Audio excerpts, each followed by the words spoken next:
Près d'une semaine après l'inculpation de Jean-Pierre Amourou Belinga, du commissaire divisionnaire Maxime Ekoeko et du lieutenant-colonel Justin Danwe et leur incarcération dans l'affaire de l'assassinat de Martinez Zogo, un fait nouveau vient de s'ajouter dans ce dossier.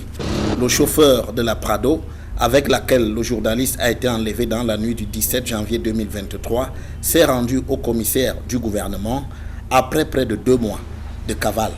Celui-ci l'a immédiatement placé en détention préventive. Cette évolution va permettre au juge d'instruction militaire de disposer d'une précieuse source à même d'indiquer exactement ce qu'il en a été du parcours du commando après l'enlèvement de Martinez Zogo.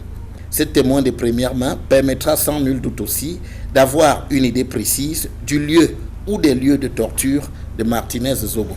Enfin, il pourra ou non corroborer les déclarations des inculpés sur les séances de torture avec notamment le point important relatif aux personnes présentes lors de celle-ci. En outre, des informations que nous avions annoncées pendant le déroulement de l'enquête mixte sur cette affaire viennent d'être confirmées par un décret du président de la République. En effet, suite à la récusation du juge civil, c'est un juge militaire, le lieutenant-colonel Sikati II Kamwo, qui a été nommé cumulativement aux fonctions de vice-président du tribunal militaire et de juge d'instruction dans cette juridiction.